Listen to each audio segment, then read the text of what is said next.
The events took place around 1989 or 1990. Ashraf Ali was about 70 years old at the time. He was a simple, honest, sincere, and deeply religious man from a rural village. He lived a peaceful and content life. He had 4 daughters and 3 sons. His 2 eldest daughters were already married, while the rest of the children, 2 daughters and 3 sons, lived at home. His 3rd daughter, Anju, was the most vulnerable member of the family.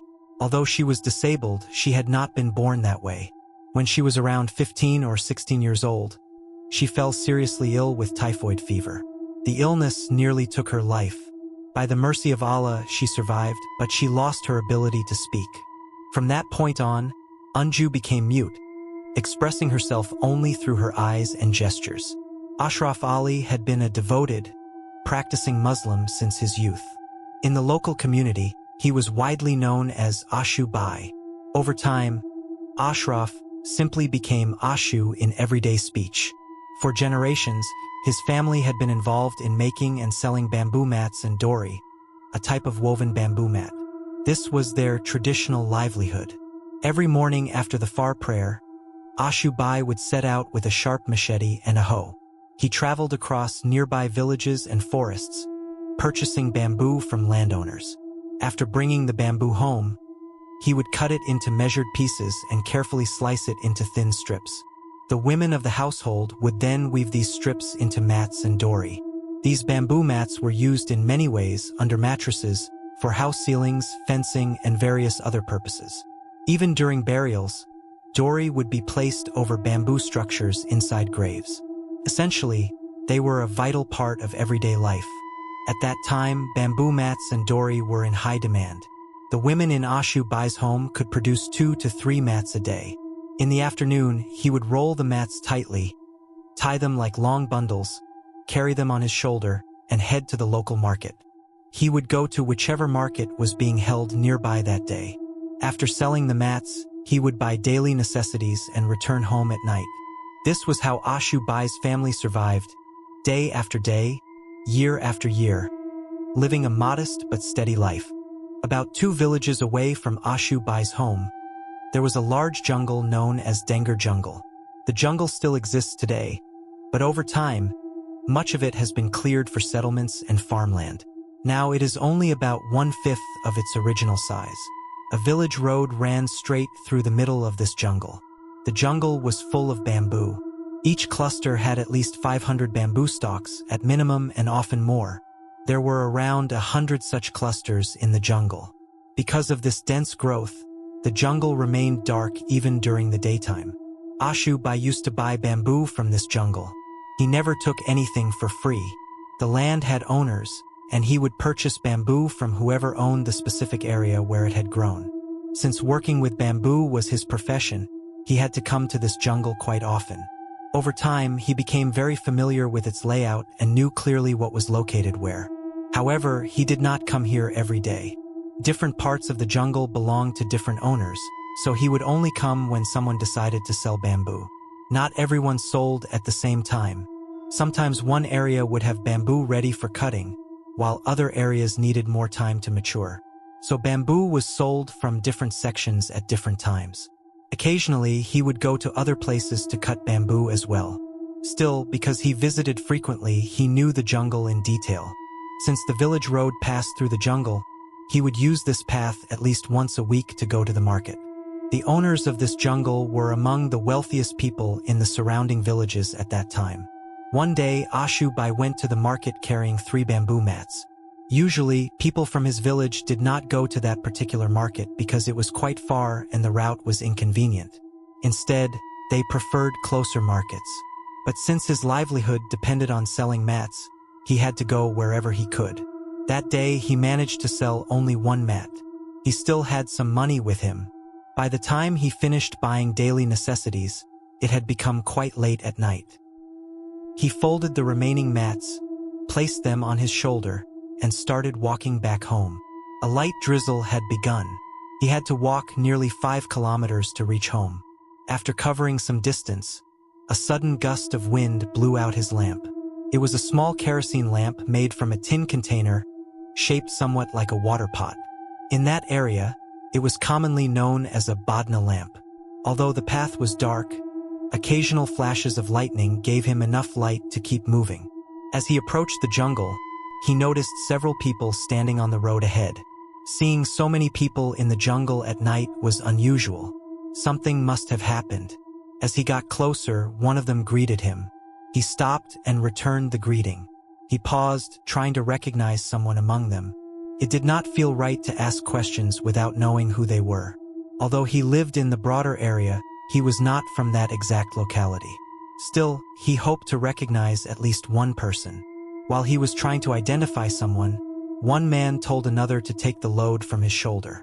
Immediately, someone stepped forward, took the mats from him, and placed them on the ground along with his bag. From the beginning, he understood that these people were not thieves or criminals. Their behavior made it clear that they meant no harm.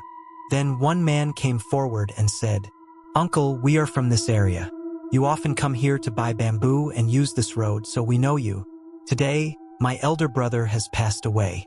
We have brought him to our graveyard inside the jungle for burial. If you would kindly lead the funeral prayer, we will try to give you whatever you ask." He replied, "There is no need to give me anything. Perhaps I have been brought here at this moment for this very reason. Take me to the graveyard." They led him to a graveyard near the river on the northern side of the jungle. Earlier, there had been light rain, but inside the graveyard there was no rain at all. The ground was completely dry. Perhaps the thick cover of bamboo and large trees had prevented the rain from reaching the ground. He saw a funeral bed. He went closer, briefly uncovered the face of the body, then covered it again. The body appeared to be that of a normal human being. Someone brought water for him to wash before the prayer. It was in a very large pot, so large that it would normally take several people to carry it. Pots like that were usually used during large cooking events. At that moment, however, he did not think much about it. He washed and then led the funeral prayer. After the prayer, the people buried the body. He also took part, placing 3 handfuls of soil into the grave. After the burial, they asked him to wash again before leaving, even though he had already done so. Still, he followed their request and used the same pot of water. Then they all walked back to the main road together. Once they reached the road, he noticed that the light rain had started again. It was getting late, so he said goodbye and began his journey home. One of the men offered to carry his load and walk him home, but he refused. He said, "No, it is not necessary. I am used to this. I always carry my load myself. It will not be a problem." In reality, he did not want to trouble anyone. Whoever escorted him would have to return alone through the jungle at night. It was better this way. Eventually, he returned home.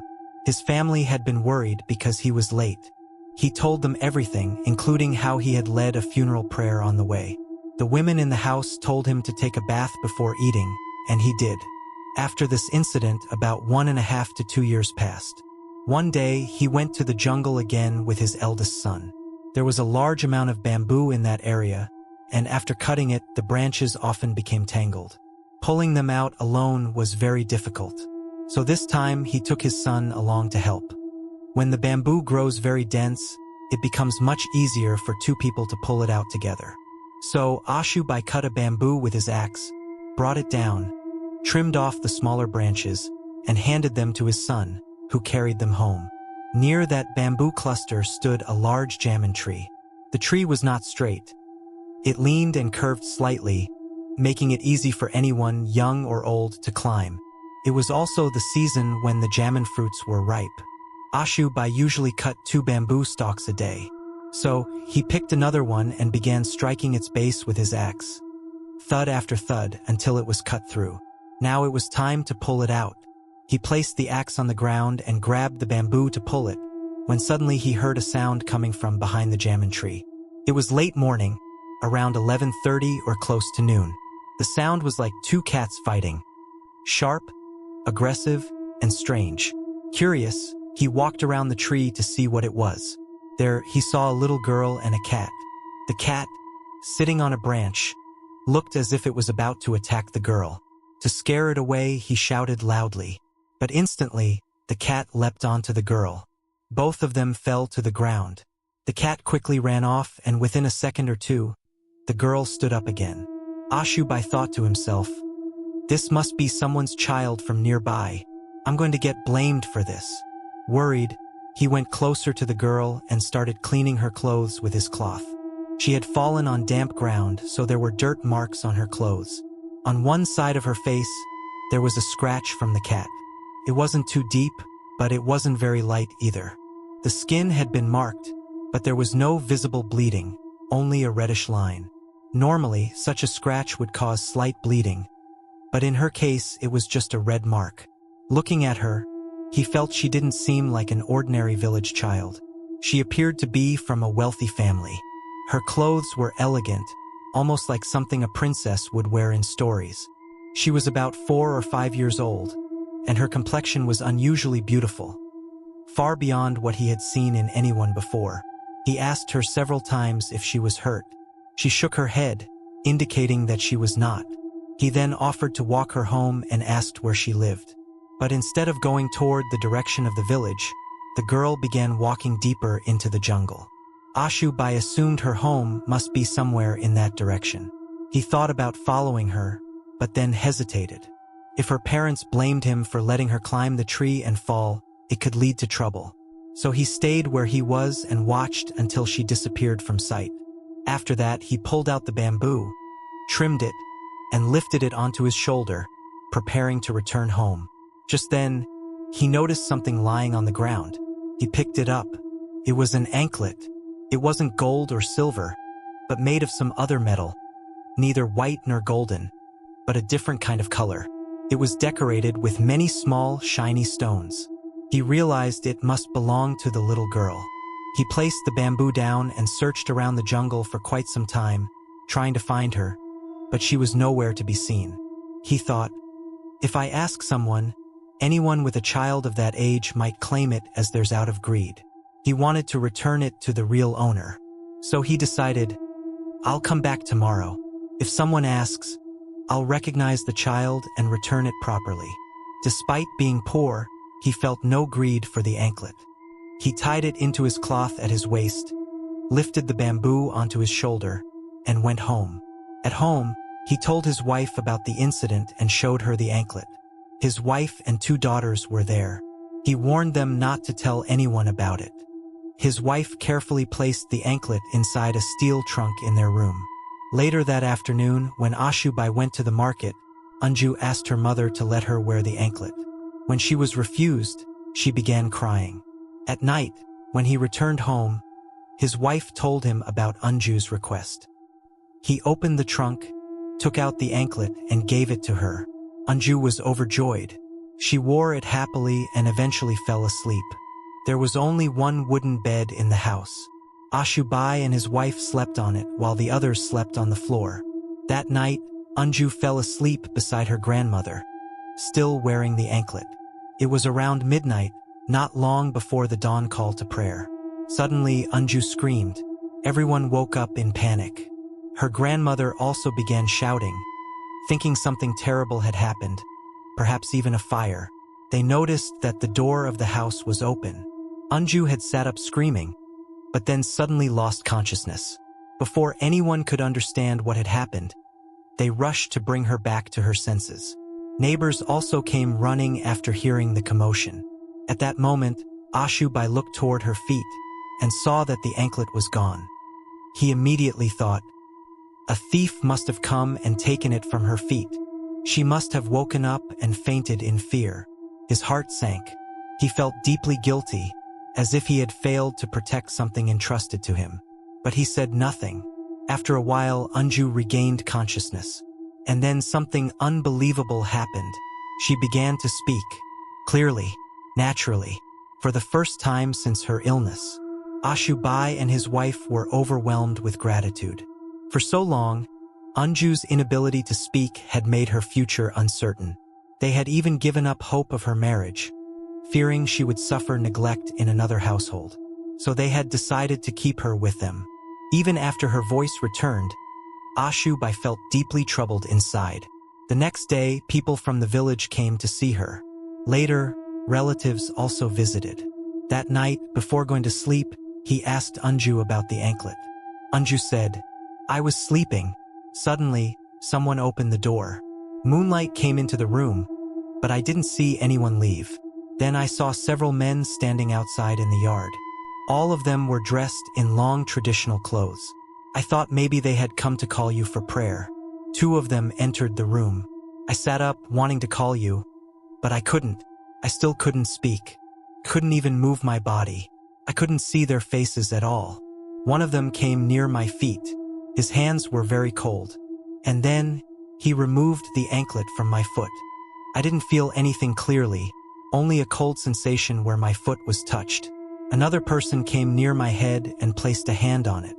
I only felt something cold touching my head. Then he removed his hand and put a small fruit into my mouth. I began chewing it. The fruit was quite unusual in shape and taste. It was somewhat like horbor, a local fruit. I could feel sour, spicy, sweet, and bitter, all kinds of flavors at once.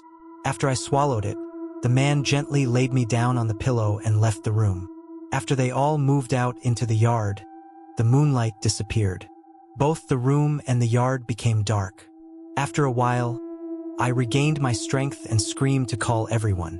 This is what Anju said. But Ashu Bhai did not believe her. He thought that despite being told not to, she had worn the anklet while sleeping, and when it was stolen, she made up the story out of fear. This assumption was not entirely unreasonable. However, everyone had been inside the house that night.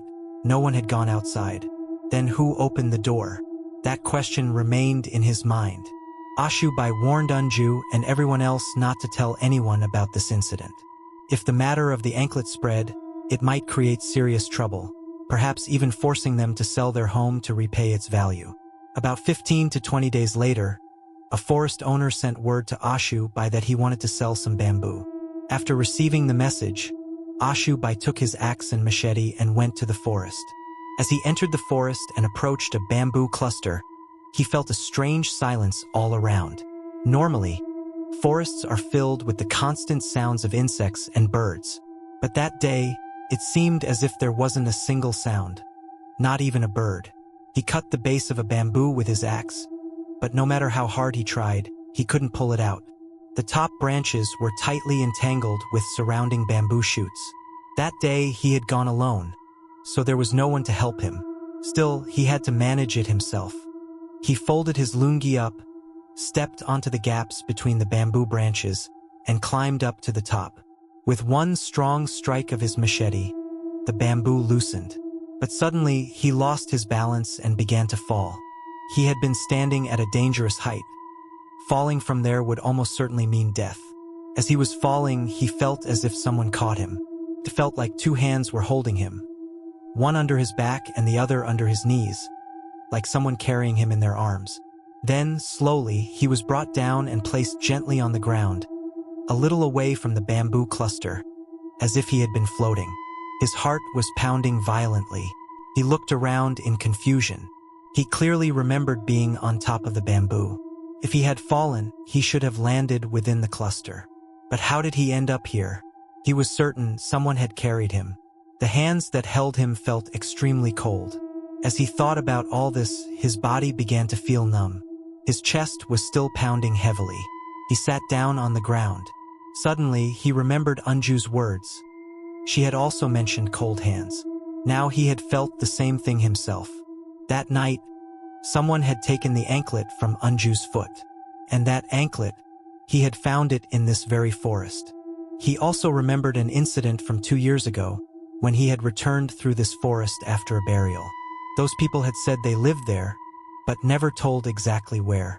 One of them had even brought a huge pot of water for ablution, something that would normally require 3 or 4 people to carry.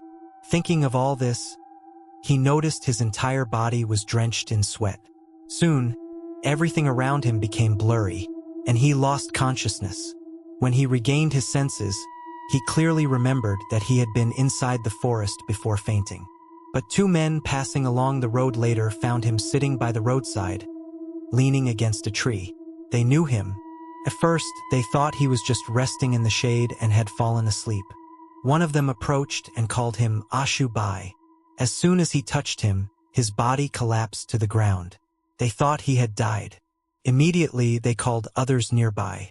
After checking, they realized that he was still alive by the mercy of Allah. They carried him out of the forest and laid him in the yard of a nearby house. Water was brought from a well and sprinkled on his face. After quite some time, he regained consciousness. When he became a bit stable, everyone asked him what had happened. He replied, "While cutting bamboo, I suddenly felt unwell and fainted in the forest." But the two men said, "We saw you sitting by the roadside, leaning against a tree. We thought you were sleeping. When we called you, we realized you were unconscious and brought you here." Hearing this, he became even more frightened. Because he clearly remembered that he had been inside the forest, the question remained, who had brought him from deep inside to the roadside? He was an elderly man and had lost consciousness, so he could not clearly recall what had happened. At the time, he did not overthink it much. The people around him also assumed that, due to his age, such things could happen. When someone works too hard and their heart starts pounding, memory can sometimes become unclear. With this assumption, they safely brought him back home. That afternoon, his two sons returned from the forest with the bamboo he had cut earlier. After this incident, he remained ill for several days. During that time, he had to walk with the support of a stick. Although he was around 70 years old, he was still physically strong. By the mercy of Allah, he could work as hard as a young man, and he actually did. After falling ill, he told his family everything that had happened, from the funeral night to the recent events. Gradually, as the story spread from one person to another, the entire area came to know about it. Meanwhile, since he was sick, the bamboo work had stopped. He was the only person in the family who knew how to split bamboo into very thin strips. In their local language, those thin bamboo strips were called baiti. The rest of the family members only knew how to weave those strips into mats and other items. His sons did not contribute much either. With the head of the family ill, their income stopped, and poverty began to affect them. They could not afford hospital treatment. Instead, he was given small herbal remedies from traditional healers. Slowly, by the grace of Allah, he began to recover. Eventually, he could go to the mosque for prayers again. He could even walk without a stick, although he still kept it with him. He was also able to split bamboo again, but he could not yet return fully to his previous level of work. There was also something important to mention. Right next to his house was a small village market, and beside the market was a small mosque. Since his youth, he had been offering all 5 daily prayers there. At that time, the mosque did not have a fixed imam. Whoever among the worshippers was suitable would lead the prayer. He often led the prayers himself and frequently gave the call to prayer as well. To support his family again, he resumed his work. However, he no longer went far into distant forests. Instead, he collected bamboo from nearby areas and always took someone with him. One night, after returning from the market, eating dinner, and offering the Isha prayer at the mosque, he went to sleep. Later that night, he heard someone calling him from outside, "Ashraf Bhai, Ashraf Bhai." His real name was Ashraf Ali, though most people called him Ashu. Some called him Ashu uncle, some Ashu brother, and others Ashu grandfather. Hearing someone call him Ashraf Bhai, he assumed it must be someone from another village. This was not unusual, as people often came to him, either to order bamboo mats or to sell bamboo. So naturally, he got up and opened the door. He saw several men standing at the entrance of his house. They seemed to be outsiders, which is why they had not entered the house directly. He walked toward them. As he approached, they greeted him politely.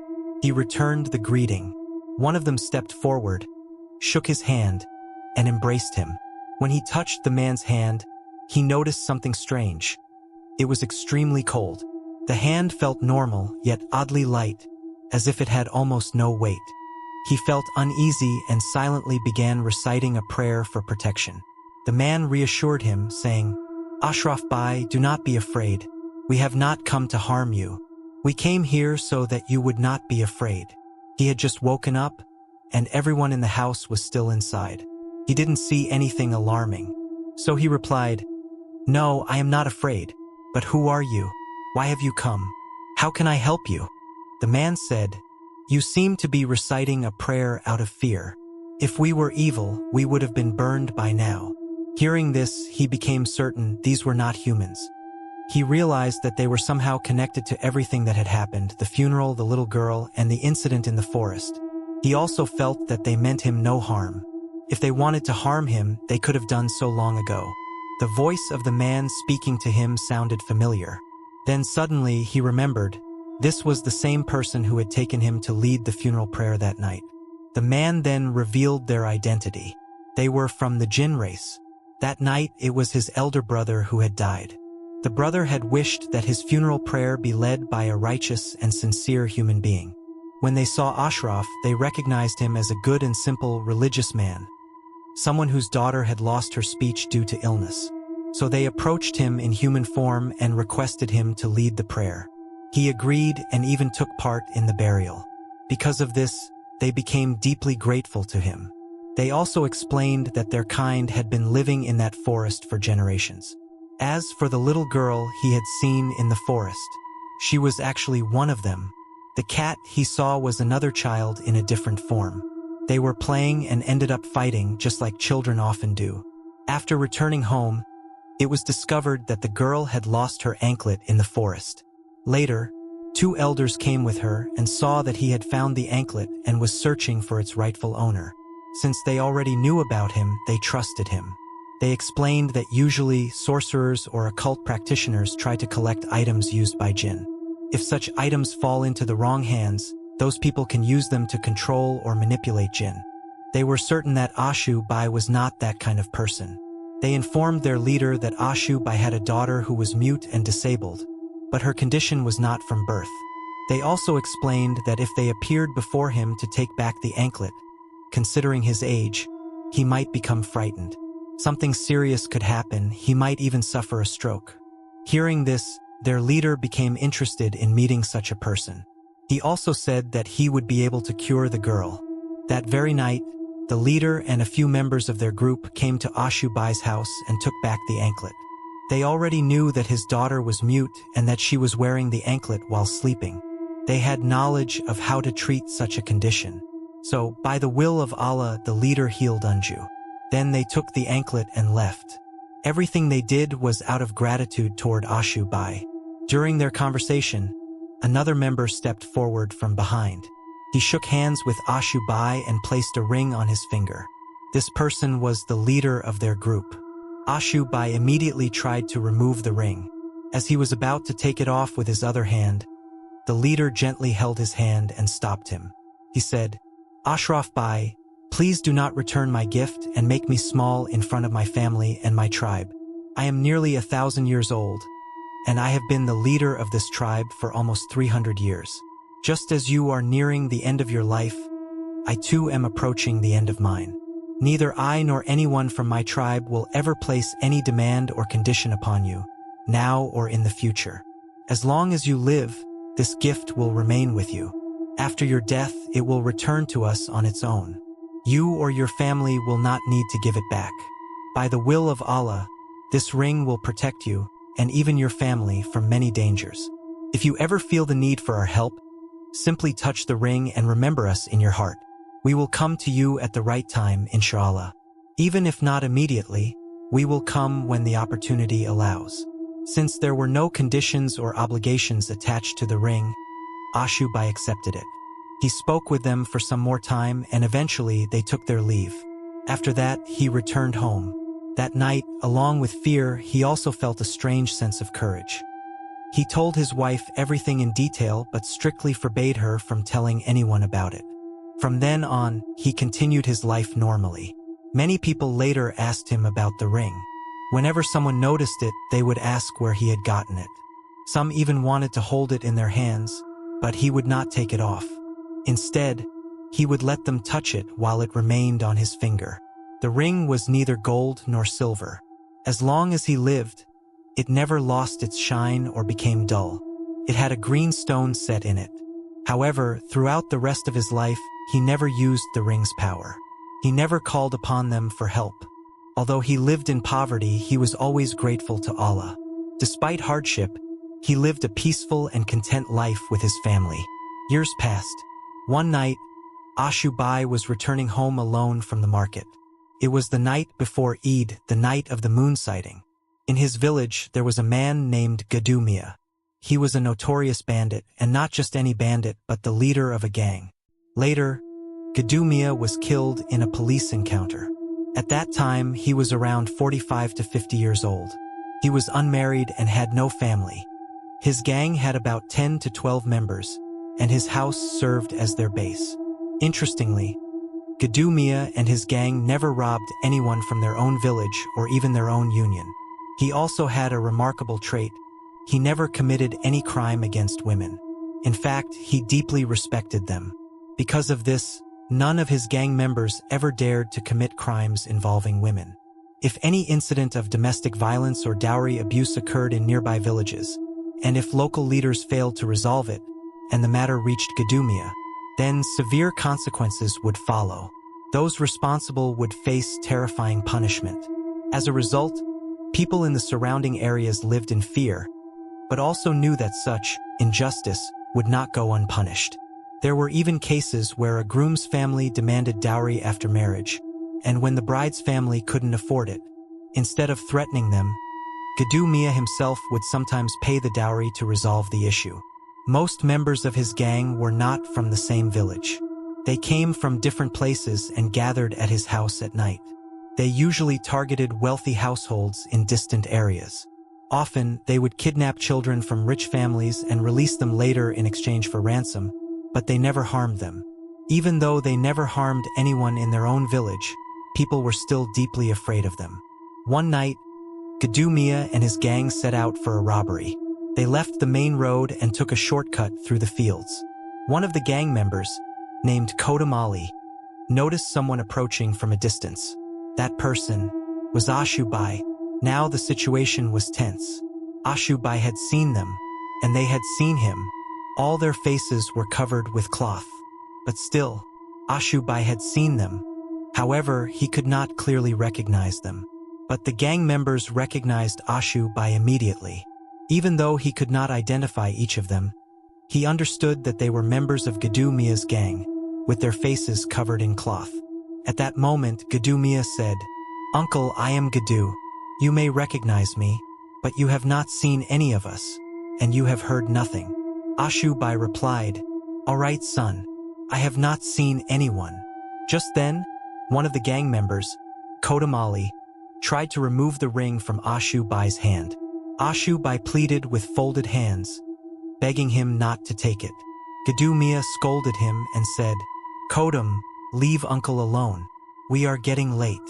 But Kodam insisted on taking the ring. At one point, he struck Ashu Bhai on the back using the wooden handle of his long blade. Ashu Bhai fell to the ground, writhing in pain. He was around 70 years old, while Ashraf Ali was about 35 to 40. Kodam twisted his finger and forcefully took the ring, causing him severe pain. Seeing this, Gaddu Miah became furious. He beat Kodam badly on the spot until he was bleeding. Because of this incident, Gaddu Miah canceled the robbery plan for that night. This was something completely out of character for them. They had never committed or harmed anyone in their own area before. And now, one of their own members had assaulted an elderly man they personally knew. It was deeply shameful. Gaddu Miah realized that if Ashu Bhai told others, his reputation would be ruined. He might be a bandit, but he still had a sense of honor. So, he personally helped Ashu Bhai up and carried him home with the help of others. At his house, people initially thought Gaddu Miah had attacked him. But Gaddu Miah clarified everything. He said, "Uncle, I will pay for all your medical expenses. And until you recover, I will bear all your family's costs." He also requested them not to tell anyone about the incident, as it would destroy his reputation. Meanwhile, back at Gaddu Miah's house, Ashraf Ali was tied up. He was being punished for disobeying the leader and attacking an innocent elder. The ring had been taken from his hand and placed inside a box. Later, when Gaddu Miah came to judge him, he ordered the ring to be brought. But when the box was opened, the ring was gone. Gaddu Miah refused to believe it. He became furious and said, "I will cut off your hand. Tell me the truth. Where is the ring?" But the other members calmed him down. They assured him that no one would steal such a thing. They explained that the ring did not even appear to be made of gold or silver. It looked like an ordinary mixed metal ring. And no one in the group had ever stolen anything before. So it made no sense. The next day was Eid. Kodam Ali was eventually released. He returned to his home, which was at the edge of the village near the river. Late that night, there was a knock on Ashu Bhai's door. Everyone was frightened, remembering the earlier incident. When they opened the door, Kodam Ali was standing there. He said nothing. He simply placed the ring on the floor and left. Everyone felt relieved. They assumed that Gadumia had punished him and sent the ring back. But in reality, it was not Kodam Ali.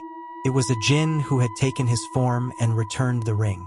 Due to his age, Ashu Bhai suffered serious internal injuries from the attack. Even though there was no visible bleeding, the damage was severe. After that, he was never able to return to his normal work. That same evening, on Eid Day, news spread from the northern part of the village. Kodam Ali had been beaten to death by a mob. The real reason was this. Earlier, Gadumia's gang had kidnapped a wealthy family's child from a nearby area and later released him after receiving ransom. During the kidnapping, people had recognized Kodam Ali. Later, when word spread that he had returned to the village, people became furious. Someone lured him to a deserted riverside area. There, hundreds of villagers were waiting. They attacked him all at once, and he was beaten to death. Interestingly, the person who lured him there remains a mystery. After this incident, the police became active. There were already reports against Gadumia. Soon after, during a nationwide crackdown on bandits, police raided his house. In that operation, Gadumia was shot and killed. The rest of the gang fled but were eventually arrested one by one over time. As for Ashu Bhai, after the attack, he never fully recovered. Though he had once been strong and hardworking, his age and injuries weakened him. He lived for a little over a year after the incident. Gradually, due to old age and complications, his condition worsened.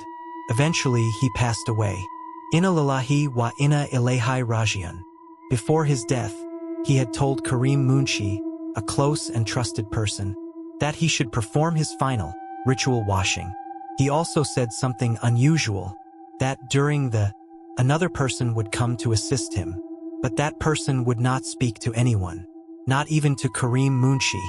He had instructed, after my ritual washing is completed, remove the ring from my hand and give it to that person, and during my funeral prayer, leave enough empty space behind the last row so that an additional row can be formed. After his death, his body was placed in front of the house on a wooden platform, surrounded by bamboo poles and covered with plastic sheets for privacy. Before the Asr prayer, preparations were made for the Karim Munshi entered the enclosure to perform the ritual washing. Inside, he saw an elderly man, about 7 feet tall, trimming Ashu Bhai's fingernails and toenails. According to Karim Munshi, the man was at least a hand taller than him. His skin color was unusual, not exactly silver, not purely white either. His appearance was not extraordinarily beautiful, but there was something distinct about him. His hair, beard, mustache, and even his eyebrows had a slightly different, more radiant tone than the rest of his body. After the washing was completed, they were to apply fragrance. At that moment, the mysterious man applied a unique and unfamiliar scent. From his face and lips, Karim Munshi felt that he looked human. But there was something different about his overall appearance. Everything about him matched a human form, except for a subtle difference in structure and presence. Karim Munshi tried to follow every instruction that Ashu Bhai had left behind. The mysterious man assisted him throughout the entire process. At one point, Karim Munshi removed the ring from Ashu Bhai's hand, washed it with water, and handed it to the man. When their hands touched, Karim Munshi felt an intense coldness. After completing everything, they wrapped the body in the shroud, coffin, and tied the head portion securely. When Karim Munshi turned around, the man was gone. He immediately stepped outside the enclosure and searched around, but could not find him anywhere. Some people nearby asked if he needed anything, noticing his confusion. but the man had completely disappeared. After the Maghrib prayer, the funeral prayer was held in a nearby school. Just as instructed, space had been left behind the last row to allow for an additional row. After the prayer, he was buried beside his home. During the burial, a bamboo mat was placed inside the grave. This was the same kind of mat that he had made with his own hands for many others throughout his life. At first, people thought it wouldn't be necessary since the soil was dry. But later, they felt it was needed.